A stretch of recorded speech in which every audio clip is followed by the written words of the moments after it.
Welcome everybody to Essentially Dacob in between. It's a special edition of Essentially Dacob, as you see with the purple background. And I say in between because I usually film this concept on my main channel. But we're going to talk perfumes right now, and so I have my wonderful co-chatters here to the side.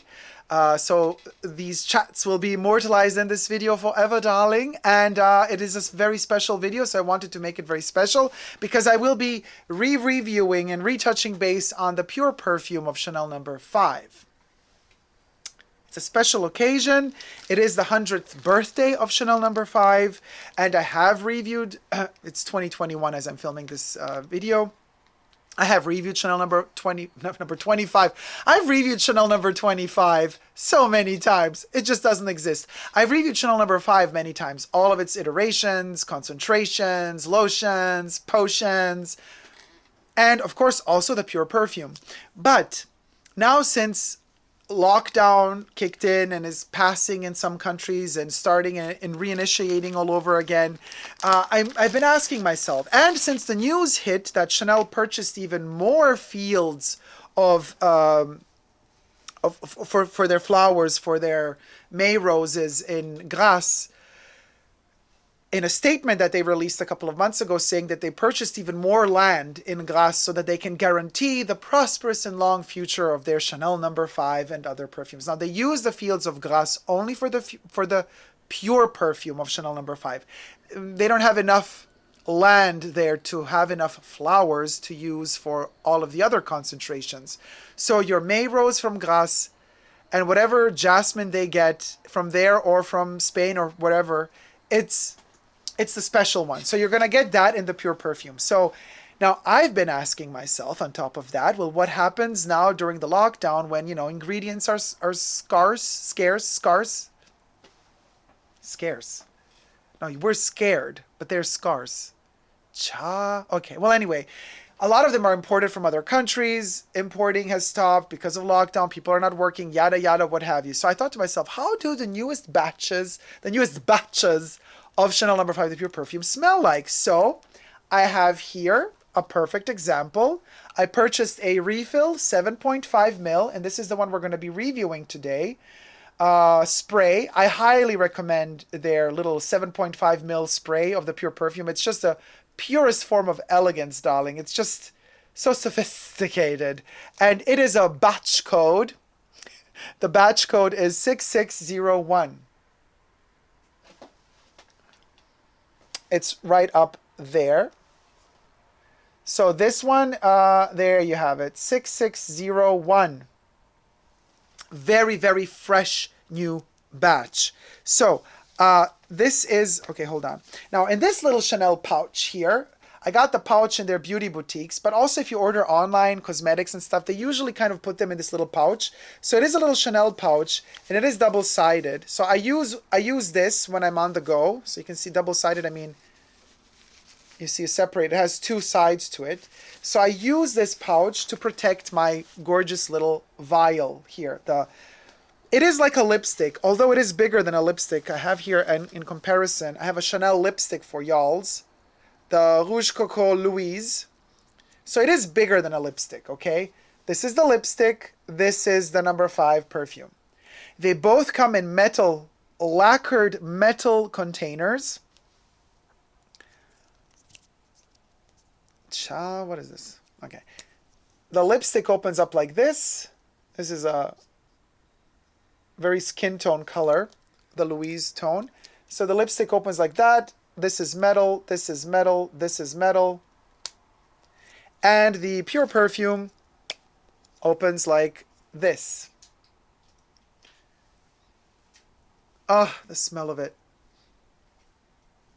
Delicious. And inside, you see, I have been testing this. I just opened it a week ago and already half of it is gone.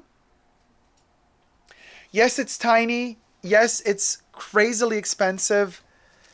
But honestly, it's worth every penny for me. Okay, but let me tell you where it's at. So, in this little packaging, you get the refill. Now, in here, I already have,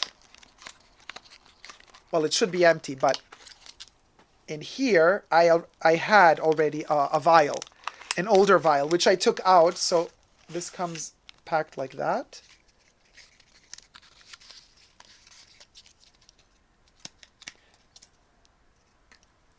Look, even this looks like some sort of a Chanel brooch of some sorts. Well, it's missing the bottom part to be a kind of a Byzantine cross. But anyway, so this is the older vial that I had. This is a batch code 0301. This is very old. So I took this one out of its container, and I put the new one in. The freshest of batches produced. Because it's kind of rare to have such fresh batches. Let me compare the color. What is also fascinating, they changed the way that they print these. The older batch has a higher logo. It's printed, everything is higher. And the newer batch, everything is lower. So this one is the 6 batch, and this is the 03. So the one with more liquid is the newer batch. It's the same vial, but you see that the print is different. And the back is, they also have changed and updated the way that they print the backs as well. As you can see. Now, the liquid color is... The 03 batch is turning a little bit more... is just a little darker, turning more golden. And the new fresh batch is more yellow. Jesus says lower like their sales. The logo is lower now like their sales. Yeah, kind of is. And the number 5 is also thinner printed than before. So, and I have also a tester bottle, 35 ml pure perfume. This one is batch code 5401, but from 9 years ago. So this one is a little bit, well, it's 35 ml, so obviously there's more liquid in there. So if you turn it to the side, of course, because there's more liquid, it does appear to be darker. If you see it from the front, it's a little bit lighter. But it does have a very similar, if not the same, color of liquid. This one is very intense. It's a very old batch. So when I sprayed this one on, and yeah, as you know, I don't mind opening up all of my pure perfumes of Chanel No. 5. I love all the nuances of the No. 5 perfume. I love to smell them out. So I know each one of my batches has a slightly different nuance. And there's a day I'm more in the mood for one, and another day I'm more in the mood for another one. So I do have a bunch of different batch codes open. I'm just showcasing these 3 today. I do have more that are open. And as you know, I've also done the unboxing and the review of the 60s 120 milliliter bottle of the Chanel No. 5 pure perfume, which is a whole other magical experience. But so let me put this one in its little container, and let's spray it on. And the shocking thing, 3 spritzes, which is a lot, okay, but we're gonna opulence. It is No. 5's birthday after all. Okay. So the first time I sprayed it on, in this brand new batch, I was shocked. Okay, it smelled like a pure perfume version of L'Eau. It was very orange, citrusy. Nothing like the other pure perfumes that I have. And I thought to myself, oh my God, they're beginning to water this down. It's almost, it's a very particular smell. It's not... This fresh batch, the 66, what is it, 6603? 6601.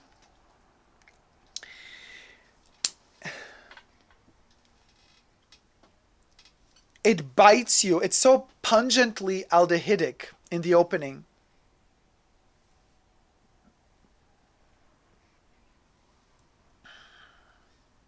But saturated. And I didn't get it at first.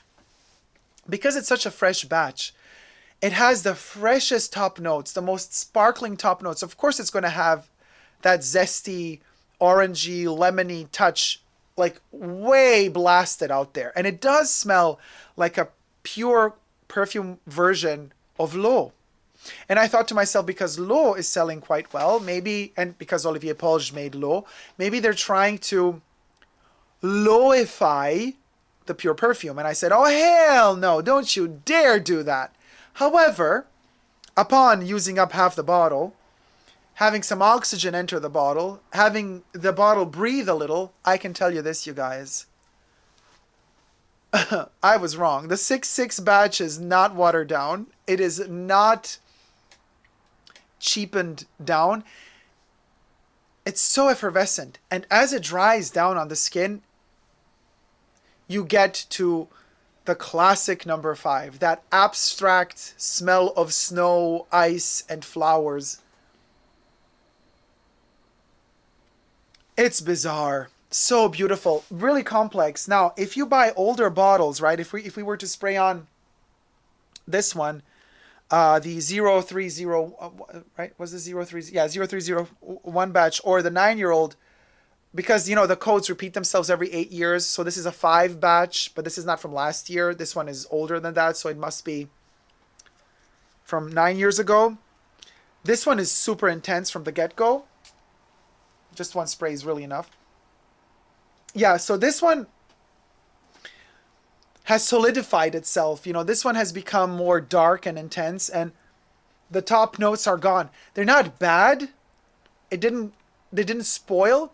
It's just it's deeper. So this one goes straight to the mid notes and is waiting to turn into that delicious bottom note dry down. But a brand new batch of Chanel No. 5 delivers the top notes, which are super rare to smell in the pure perfume, because, well, usually when we buy pure perfumes, we don't use them up so quickly. We kind of tend to use them sparingly because they were so expensive. So very quickly, years pass by, and all of a sudden, you have a bottle for like 10 years. You didn't even realize that 10 years passed by, and then all of a sudden it smells more dense. And then when you buy a new bottle, you're going to think, wait a minute, it smells totally different. Why does it smell so different? Well, because it's 10 years old now. And it does use really high class ingredients in here. You won't get a Chanel No. 5 in any higher and better form than in the pure perfume. Still in the current formulation today. And you know what is so fascinating about it? Yeah, it was always synthetic. It was one of the first aldehydic perfumes in history. So it doesn't shy away from synthetics.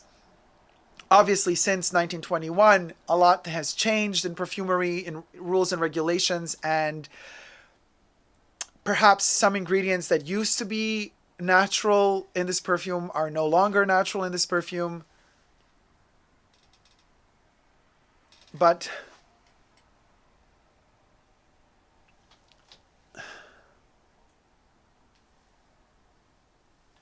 there was an interview that Olivier Polge gave just a year ago when Marion Cotillard was appointed the face of Chanel No. 5 for last Christmas. She went through their ateliers, the perfume ateliers, and was talking to Olivier and asked him, like, hey, does it still smell, the Chanel No. 5 still smell the same like it did when it was first released? And Olivier Polge said, he acknowledged that it doesn't.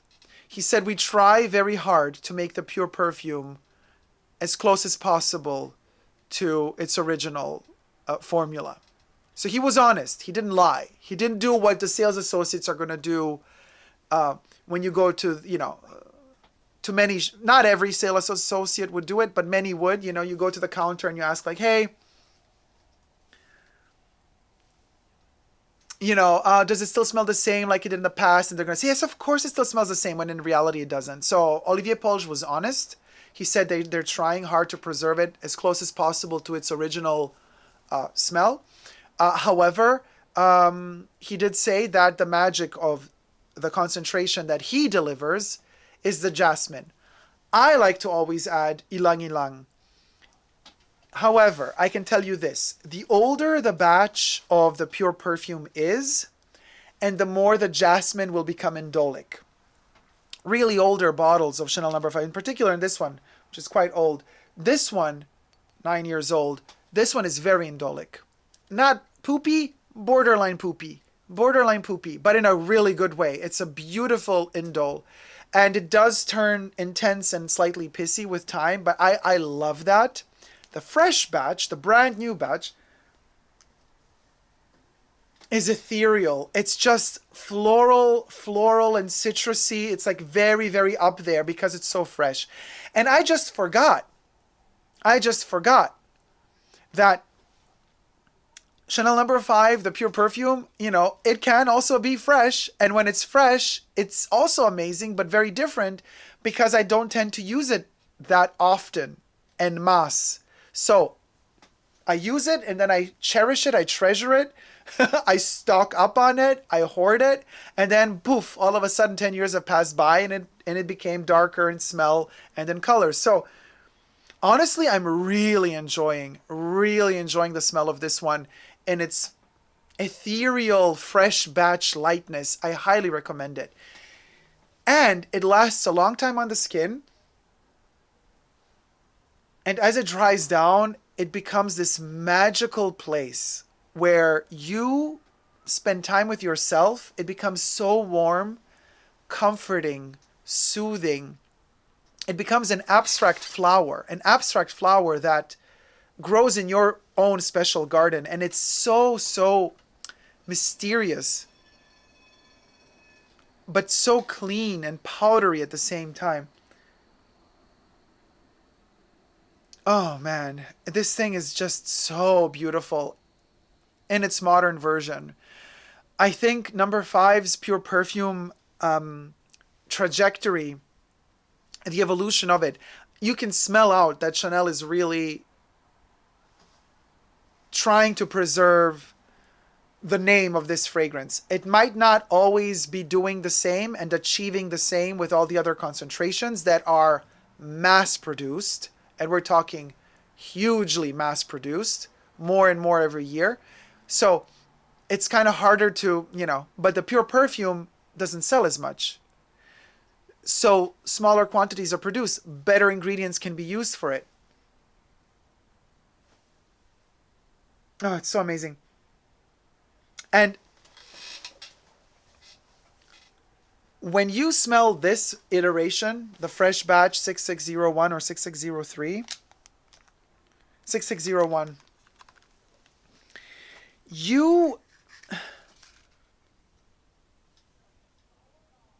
I feel like I'm transported to a place where Coco is waiting for me. It literally elevates you. It like brings you up into the sky. And I kid you not, whenever I wear Chanel number 5, and I don't know how Chanel manages to do this, but whenever I wear Chanel number 5, it kind of puts my guard down and I'm ready to spend all my money for Chanel. It's so terrible. Whenever I smell Chanel number 5, it's like I get this arousal of Chanel hornyism. And I'm like, I smell it and I go, okay, take my money. Take all my money. This is it. This is giving me life. It's giving me emotional life. It's giving me physical life. It's giving me dreams and visions. Even though it has a synthetic component to it, we can't complain because, as I said before, in 1921, when it was first released, it also already had a synthetic component.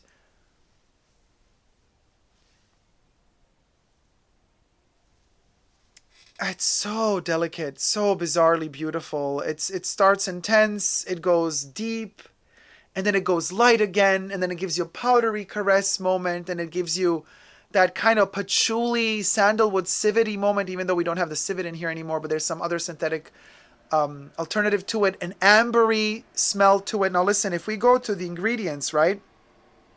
Aldehydes ylang-ylang in the top notes, neroli, bergamot, lemon. Neroli, bergamot, lemon, and ylang-ylang. All four cover the top of this fragrance, and it's just so majestic. Now then we move on to the middle notes: iris, jasmine, rose, orris root, lily of the valley.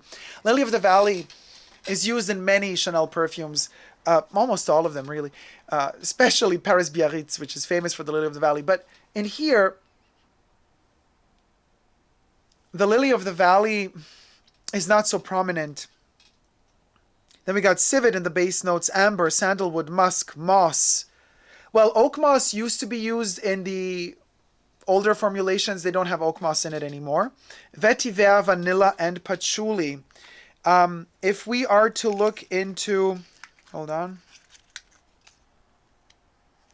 And how does this work? Like that. Or is it like this? No, it's like this. So if we're to look on the packaging, let me just close it. In the back here, we have the ingredients listed. And at the bottom, we have this little tiny code, which I think is the formula code. IL70-I. Or is that a 1? I think it's IL70-I. Or it could be 1L70-1. Because the font that Chanel uses, it's a bit tricky with the number. No, I think it's I. IL70-I. So we have alcohol and perfume, fragrance, or parfum in the top notes. So usually, you know, they place water there as well. There's no water in here. It's alcohol and fragrance. Done. Then linalool, coumarin, hydroxycitronellol, geraniol, alpha-isomethyl-ionone, limonene, citronolol, benzyl benzoate, eugenol, cinnamyl alcohol, benzyl salicylate, benzyl alcohol, citral, farnesol, benzyl cinnamate, eusogenol, and cinnamol. These are the ones that they have to list. There's obviously more in here. I am surprised that they don't list pure jasmine extract, which they do list on their l'eau, Coco Mademoiselle l'eau. Let me check, I have it here.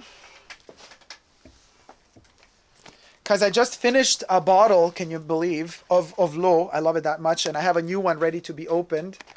Coco Mademoiselle l'eau. This was a limited edition for summer.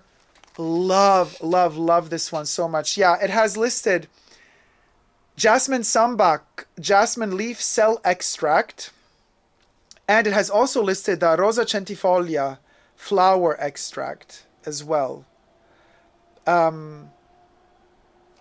So I don't know how they go about with their extracts and their essential oils in the pure perfume, but it is magical, and it does catapult me to a place where Coco is waiting for me.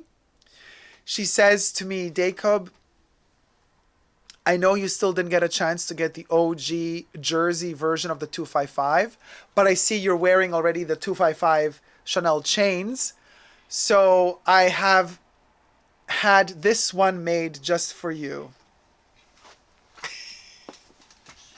This is my vibe. Every time I smell this perfume, I'm like there with Coco, and she's telling me, oh man. And she's like telling me it's all going to be okay. You're going to be fine. You are a powerhouse. You are successful. You will make it in life. You are disciplined. You work hard. Life is tough, but you're going to make it through. You're going to make it through one step at a day, one moment at a time. And you're gonna elegantly shovel your way through the shit, basically, because she knew better than anybody else how difficult life is and how complicated it is to work and to come out on top, triumphant. Not always was she successful in that, but long term, yes, she was. Oh my gosh. And now that it's drying down, that powderiness of it all, oof. The jasmine, the ilang ilang, and the rose. They do it for me. They do it for me. No other perfume has such a sophisticatedly elegant and delicate game and dance of ingredients of these particular flowers, like Chanel No. 5, the pure perfume, does. It's so masterful, so masterful. Now, getting the fresh batch means that you will go through that citrusy opening, the neroli opening, the bergamotti opening. It's going to last long. You're going to have a reminiscence of it throughout the fragrance. But as that jasmine kicks in the mid section, oh boy, yeah, this is pure perfume quality. This is like pure perfume quality.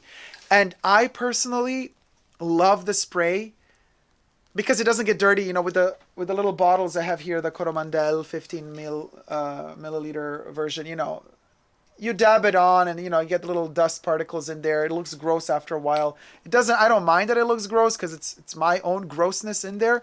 But I love these because you can take them with you wherever you go. And there's no spillage. There's no danger of it opening up in your purse or something.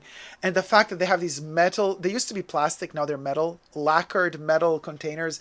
This is so, I mean, you see I'm dressed in black for the occasion because I knew I was reviewing it today. So I have the black and gold. This is where, yeah guys, this is where it's at. Hands down. This kind of gothic-y, Byzantine, and my dream and vision of this perfume is not in their modern day Chanel boutiques where you usually have everything set up like this in these kind of, it's always white environments, overly lit environments. Their beauty boutiques are full of light and white colors. I would envision a niche, a room that is completely black, highlighted with gold details, Art Deco gold. We're not talking Palace de Versailles gold ornament furniture, none of that. We're talking Art Deco, linear, or Bauhaus, linear gold elements within black, a black room, just like this bottle is. Chanel No. 5 is oftentimes, and this is why I believe the pure perfume, we're talking just the pure perfume here, you guys. I'm not talking about all the other concentrations, okay? Chanel No. 5's pure perfume is often misrepresented by the brand itself of today. When we see how Coco envisioned Chanel No. 5 back in the 60s, you know, the first photos that we get in the 50s and 60s of the boutiques were black. They were dark. And there were these glass crystal tables or presentation desks all over the boutique, and these niches that were highlighted with golden light, with yellow light. So the light was filtered yellow instead of being white. Like nowadays we like to use neutral lights, blue tone lights. Back then it was yellow. So you have this blackness highlighted with gold details and ornaments and yellow lights spotlighting certain things. And now imagine entering a room and there's this huge factice bottle of Chanel No. 5, the pure perfume, the glass one, illuminated from the side, and just it kind of reflects light through its crystal bottle that is kind of cut that way all over the room. It creates a spiritual experience. It's just that beautiful. It's designed in such an elegant and simple and beautiful way that it needs the darkness. It needs that beautiful Byzantine opulent black and gold surrounding it, because this perfume is a testament of light within darkness, because that's what the pure perfume of Chanel No. 5 is. I know that Jacques Polge utilized for the advertisement campaign of Coco Noir when it first came out in 2011, 2012, he said darkness through light revealed, or light through darkness revealed. And he utilized images of Venice, of the Byzantine part of Venice, to promote Coco Noir. But in reality, it's Chanel No. 5 that really delivers light within darkness.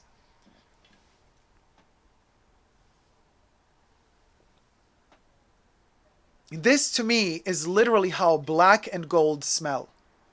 If somebody were to ask you, how does black and gold smell? Chanel No. 5, the pure perfume.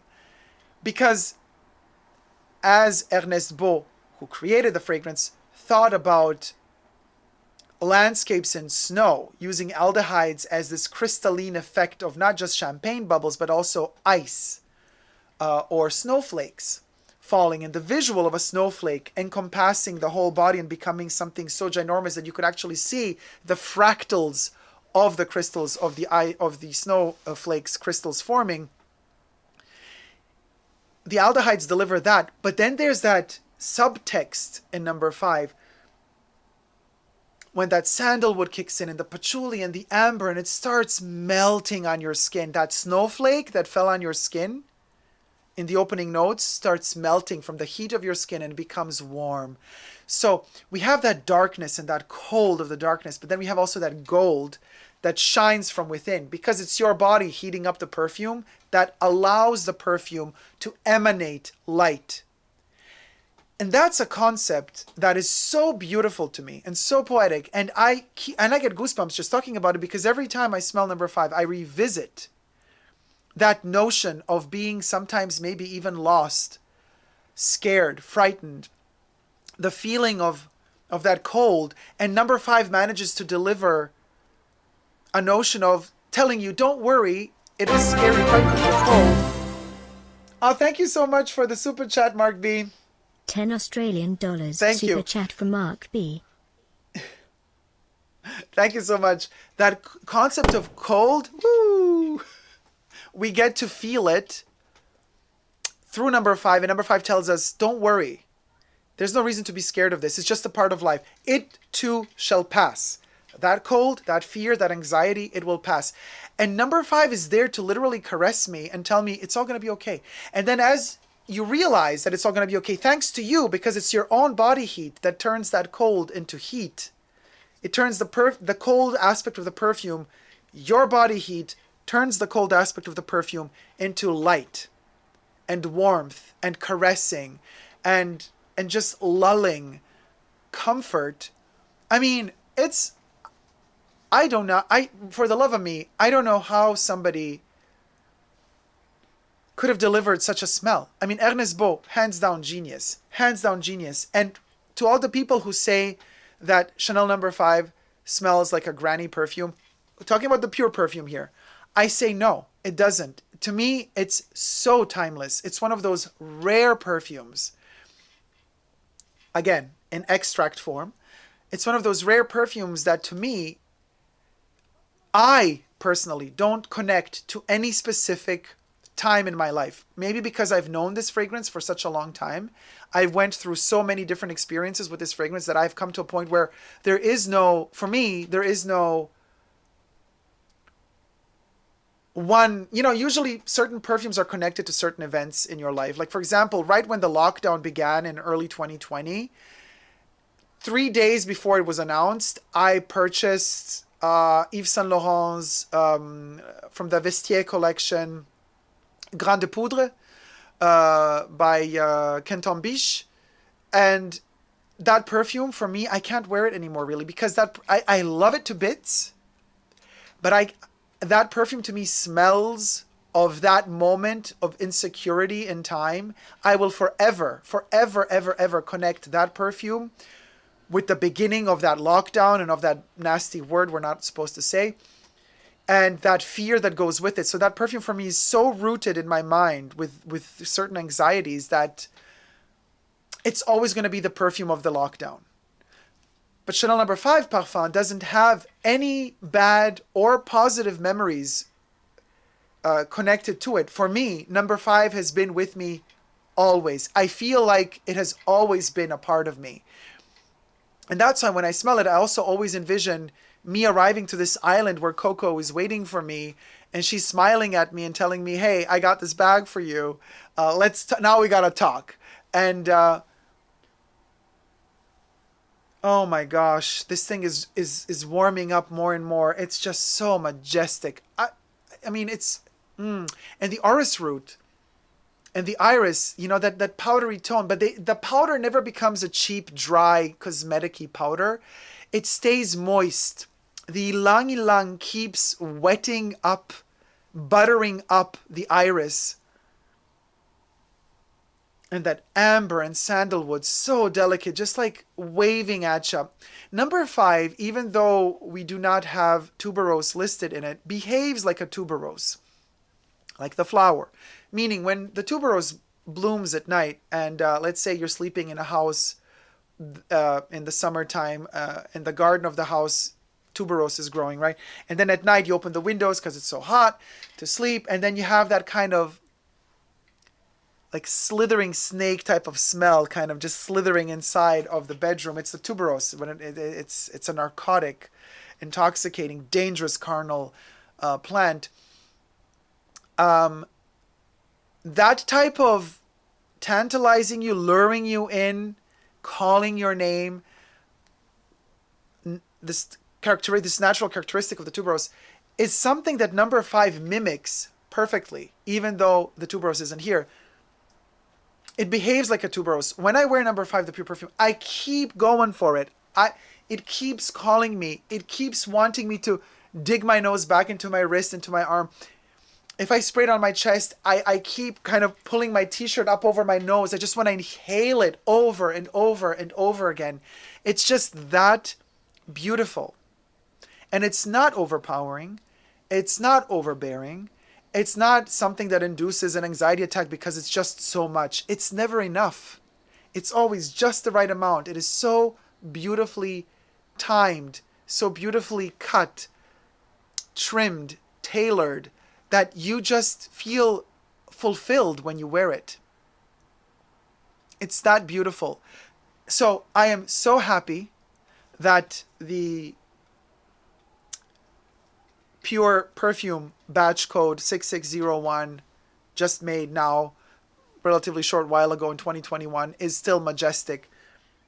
And that I got to experience those sparkly top notes that scared me in the beginning because I forgot about them. But then as this thing dries down, we're back to that good old Chanel No. 5 that we love so much.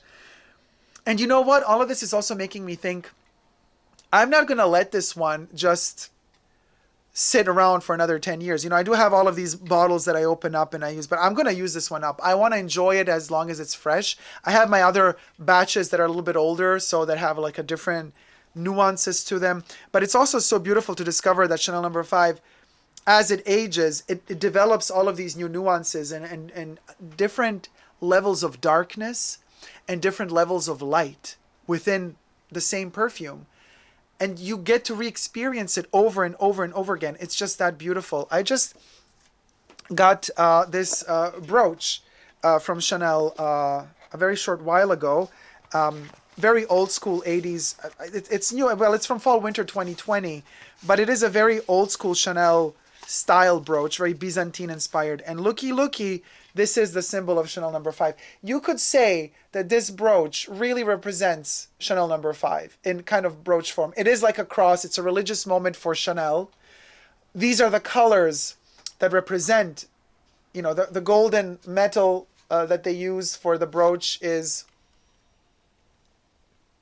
the color of the juice, of the liquid inside of the bottle, the perfume color. And then you got the black and gold, which is the packaging, and then this white, pearly white is the box. It's the actual box of Chanel No. 5. So to me, this brooch is very, very symbolic of the religion of the No. 5 perfume. You know, it's like illuminating moment, really. I know, you know, Illuminati, modern day Illuminati. Bitcoin is the modern day Illuminati, I guess, of our century. Bitcoin, Ethereum, all that shebang. But my Bitcoin and my Ethereum is Chanel No. 5, hands down. What do you guys think in the chats? Yeah, use them and enjoy them, Dacob. Oh, definitely, definitely. Oh my gosh, you guys. Really, get your... Dacob approved. Batch 6601 and up. I mean, at this point, do I also have a 66? No, I have a 6001 as well, which I haven't opened yet, but I will. Oh my gosh. Letty says, where my mom grew up in the 50s, there was a garden where boys and girls would meet and exchange tuberose flowers to show their interest for each other. How romantic and beautiful. That is super romantic and very sexy too. Because, you know, back in the day, virgin girls weren't even allowed to smell tuberose for fear of losing virginity, because that's how carnal it smells. Blonde and Chatty says, this is such a good unboxing. So many YouTubers unbox in 2 minutes. They're right? This unboxing continues. Well, it wasn't an unboxing. I did not unbox this because obviously I already opened it. I've been using it for some time now. But this is a review. Okay?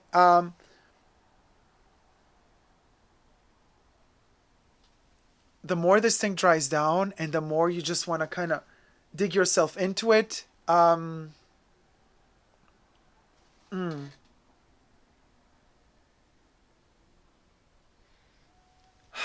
It's gorgeous. And Jesus is asking, I wonder if there are perfume houses out there that still use real Civet. Probably yes, outside of the IFRA regulation system. But honestly, I do have a 60s version of Chanel No. 5 with the Civet still in there, the pure perfume. It's, I don't want to say it's better than this. It's different. You know, the other one has real oak moss in it still. It has a lot more ingredients. It's deeper. It's more leathery. It's more dark and dusty. It smells closer to Cuir de Russie, the 60s version, than this one does. This one is a whole other world, but it blends masterfully with Cuir de Russie. You can layer Cuir de Russie with the pure perfume of Chanel No. 5 and they will just smell incredible. And actually, if you layer the pure perfume of Cuir de Russie on top of the pure perfume of No. 5, you will get closer to how No. 5 used to smell back in the 60s, from that batch that I have from the 60s of Chanel No. 5. Very, very fascinating to smell out the hay note, the dusty note, the leathery note. The leathery note is missing in the current formulation. It doesn't go leathery. It just goes suave, majestic, caressing, ylang ylang, jasmine, iris goodness, and the May rose, the famous May rose. But what I'm thinking is maybe Olivier Polge wanted to homage the more hay, leathery accord of No. 5 from the 60s and older, because they have access to all those formulas. You know what I mean? Could you imagine to be a fly on that perfume wall where they make these perfumes? So I think in a way he also homaged Chanel No. 5 indirectly through Le Lion de Chanel. Le Lion de Chanel, which doesn't want to focus. There it is. Because the 60s batch I have of No. 5 has a leathery accord. The leathery accord in here is because of the labdanum, you know, and the incense labdanum mix. But it does have that accord. The 60s version has it, and it kind of is reminiscent here. So if we were to layer Le Lion with Chanel No. 5, let's see. I just did it from a distance because I don't want to overpower it. I want them to blend in nicely.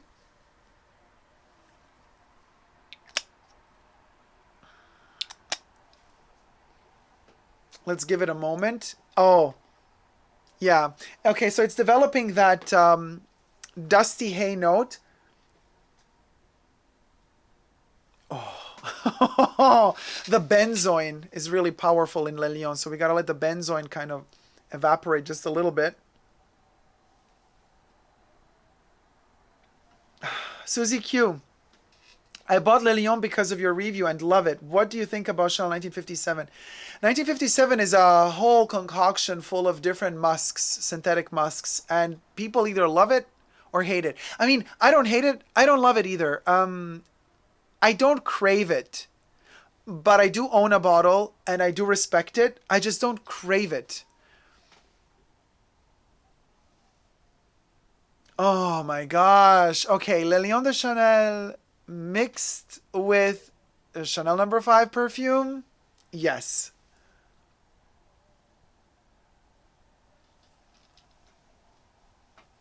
It's majestic. It's a bit scary though. Blonde and Chatty says, Dacob, I love listening to your reviewing perfume scents. You are such an expert in all different notes. You sound like a wine connoisseur tasting and describing fine wines. Thank you so much, sweetie. Debbie likes 1957. I know a lot of people who love 1957. Letty says, I was lucky enough to be one of the last generations to still do that, but we did it with roses. Oh, you gave the roses when you liked somebody, not the tuberose?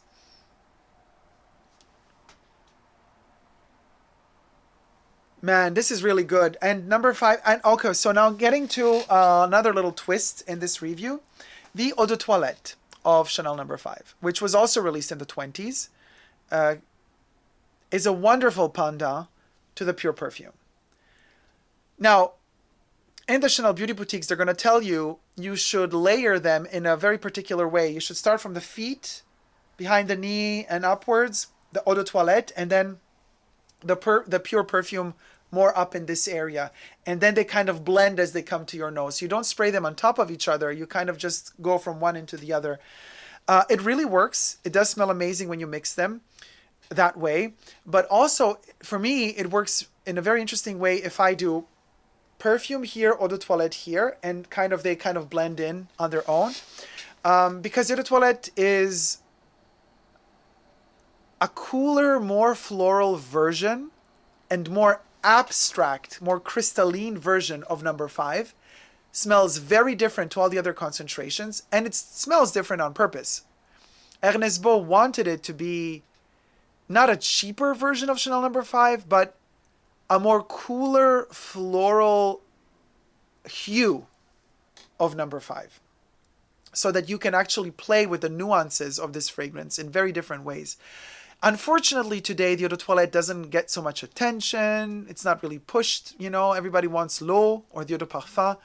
But the Eau de Toilette is the OG, together with the pure perfume. Those are the first two released. After that came the Cologne of number 5. So I have high respect for the Eau de Toilette. I remember once my aunt said, you know, she only likes Eau de Parfum, Eau de Toilette is too cheap. And I said, well, you are aware of the fact that Eau de Toilette is actually better than Eau de Parfum, because I mean it is more true to the original intentions that are behind Chanel number 5. The formulations, the idea behind it, those, you know, the Parfum and the Eau de Toilette were released in the 20s. Everything else came later. So you thinking that the Eau de Parfum is better just because it's more expensive, because it's a more nobler concentration, doesn't mean diddly squat when it comes to Chanel number 5. When it comes to Chanel number 5, other laws apply, other logic applies, other magic applies. So Eau de Toilette is where it's at for me, and the pure perfume. I also love the Eau de Parfum, don't get me wrong. I also love L'Eau. The only one I don't really enjoy is Eau Première. I can't get into it. Blonde and Chatty says, I have number 5 Eau de Toilette and Eau de Parfum. My mom bought me number 5 as my first ever grown-up perfume when I was 13. Never thought of layering. Oh yes, it's beautiful to layer them. I wonder how new batches of Eau de Toilette are. Hopefully not watered down. I just purchased a new batch. I haven't opened it yet, Debbie. I will report sooner than later. Number 5 Eau de Toilette, it's easier to please. Kisses from Brazil. Thank you so much, Anna. Kisses to you too. Eau de Toilette is easier to please. I think the pure perfume is the easiest to please because the smell is just majestic. The Eau de Toilette is sharper, more abstract, but more sharp in its floral coolness.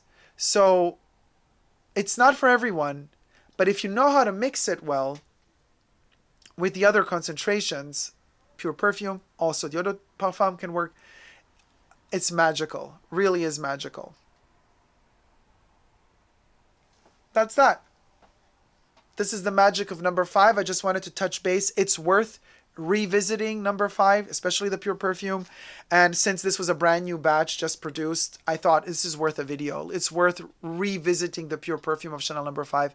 I have made other videos reviewing the pure perfume, also other concentrations, but I always keep coming back for this one because it's just, it merits, and it is celebrating its 100th birthday this year. So if Chanel is not going to do it justice by doing sticker, $825 expensive stickers and plastic and paper boxes and factory releases, if they're not going to do it justice, I will. At least I'm going to give it the respect it deserves properly by talking about its magic, by talking about the majesty of the heft of this perfume, you know, because it deserves it. It is that beautiful. It's as simple as that. Thank you guys so much for watching, for tuning in. I hope you've enjoyed this video. Thumb it up if you have. Subscribe to my channel if you haven't already. Follow me on my Chanel journey. Coco Chanel is in my house, dedicated to my Chanel collection, and also my superdacob Instagram profile, where you get to see all posts related to whatever I do. And the other Instagram profile is Coco Chanel Privé, all spelled together, dedicated to the life of Coco Chanel. Until next time, and until another 100 years pass and we get to celebrate number 5's 200th birthday, because you best believe we're still going to be here. I will. I'm the vampire. Never forget to never give up on love. Love you all. See you soon. Take care. Bye.